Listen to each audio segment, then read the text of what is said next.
Everybody sing that shit.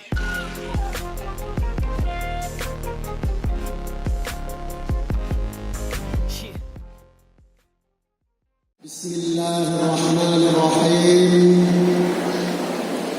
اللهم صل على سيدنا محمد. السلام عليكم ورحمة الله وبركاته.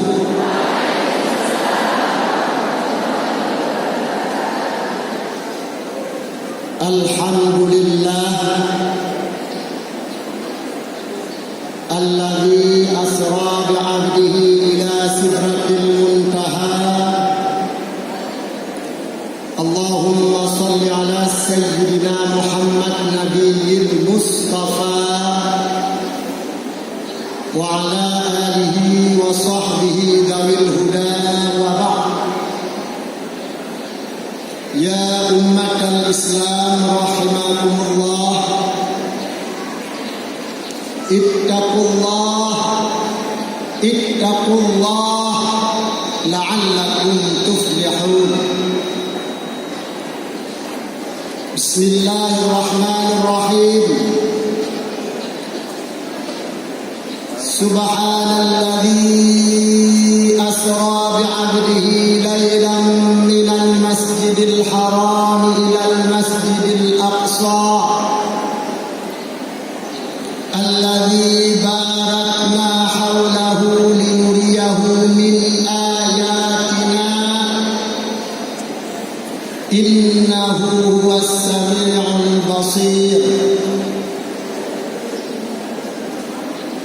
وقال رسول الله صلى الله عليه وسلم: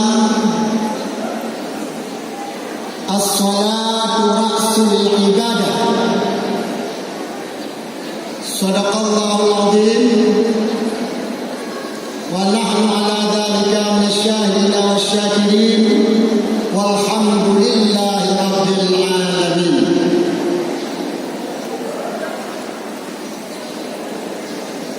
Kemuliaan kami sampaikan kepada penyelenggara acara beserta segenap panitia, istimewa hadirin hadirat yang dimuliakan Allah dan dicintai oleh Rasulullah sallallahu alaihi wasallam. Puji syukur kehadirat Allah Subhanahu wa taala, Allah yang telah mewajibkan segala kewajiban-kewajiban yang oleh hambanya mesti dan wajib dilaksanakan, antara lain salat 5 waktu. Selawat dan salam selalu kita doakan kepada baginda Rasulullah Muhammad sallallahu alaihi wasallam, Rasul yang paling sayang, kasihani terhadap umatnya. Terbukti di dalam perjalanan mi'rajnya Rasul. Mau Rasul naik turunnya dari rah-rah sana ke langit pertama, kedua dan ketiga, keempat, hanya semata-mata sayang kepada umat, bagaimana umat mendapat kemudahan, keringanan dalam berubudiyah. Kemudian kepada ahli dan sahabat beliau sekalian, dan doa kita pada sirajul dunya wa masabul akhirah, mutaqaddimin dalam kafirin ila yaumil qiyamah. Amin ya rabbal alamin. Hadirin hadirat jamaah yang Allah muliakan, Rasulullah sallallahu alaihi wasallam telah Allah Isra Mi'rajkan. Berbicara tentang Isra Mi'raj sama dengan bicara tentang salat. Sebab salat itu didapatkan melalui proses Isra Mi'raj. Sebab dalam Isra Mi'raj itulah, dalam perjalanan itulah, salat 5 waktu Rasulullah bawa pulang. Meskipun dalam perjalanan itu banyak ibarat dan iktibar, pelajaran yang bisa kita ambil contoh di dalam kehidupan sehari-hari. Jamaah hadirin hadirat yang Allah muliakan, banyak hikmah dalam Isra Mi'raj, banyak hikmah tentang salat. Antara lain, ada nilai-nilai tersendiri di dalam Isra Mi'raj tersebut. Satu di antara sekiannya adalah nilai kepemimpinan seorang pemimpin Islam, di mana saat Rasulullah dimi'rajkan oleh Allah, yang pertama diembankan salat 50 waktu.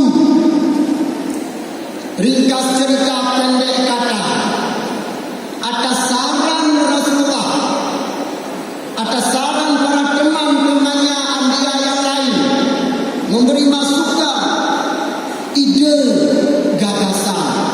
Muhammad, 50 waktu itu tidak mampu umatmu mengerjakannya.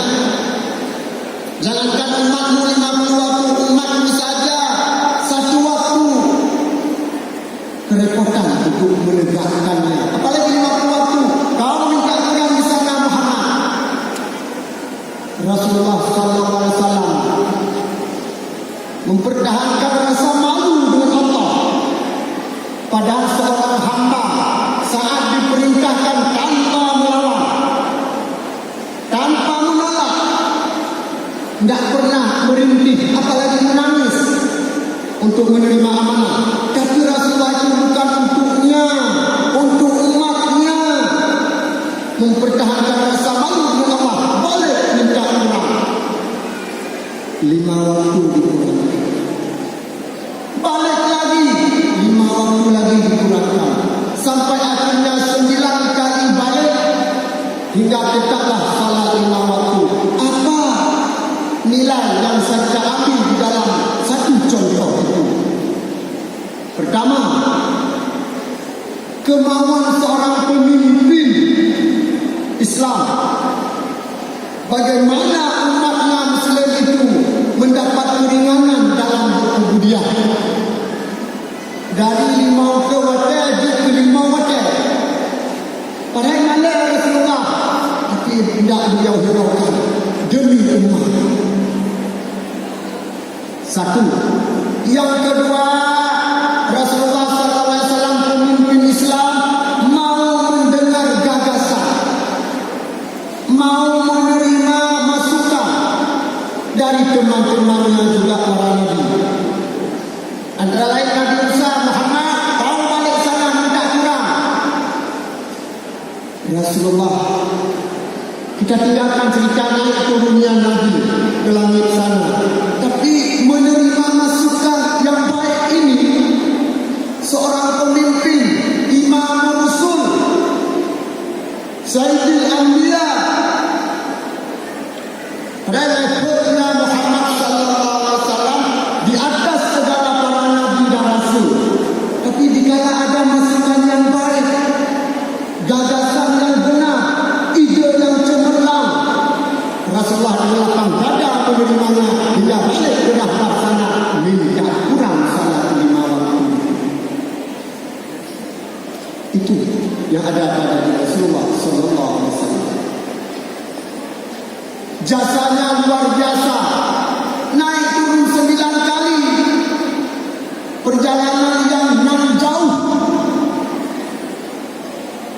ke atas langit yang ke-7, atas kursi, raf-raf sampai Sidratul Muntaha. Mau, kenapa? Demi umat. Sekarang mana jasa kita kepada beliau? Tidak, beliau minta balas jasa.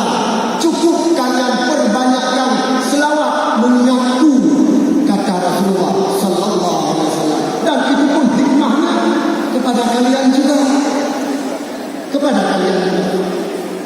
Allahumma salli ala sayyidina Muhammad. Belum jasa-jasa yang lain. Rasulullah meninggi derajat martabat kaum hawa. Nah, ini saja sampai pada hari berada ini juga kebanyakan berkata kaum hawa di atas sana lebih tinggi daripada kaum sebahagian laki-laki. Ini bukti diangkat derajatnya kaum wanita yang terpuruk di masa zaman jahiliyah. Na'udzubillah min dzalik. Allahu Akbar. Satu. Yang kedua mengenai dengan salat 5 waktu. Ada hikmahnya. Ada imbalannya, ada ganjarannya bagi yang meninggalkannya.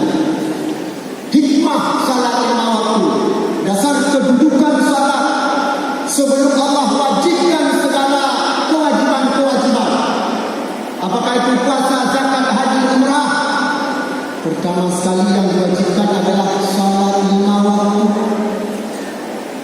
Kemudian baru wajibnya puasa, zakat, kemudian baru haji, sampai salat Jumat sekalipun.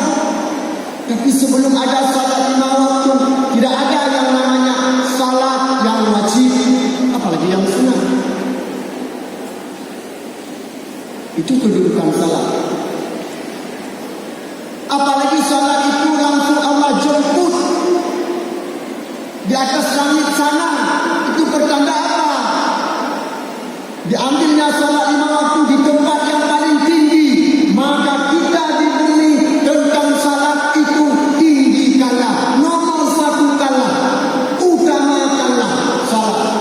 Saat azan berkumandang di mana dan kapan saja kita salat, salat dan salat.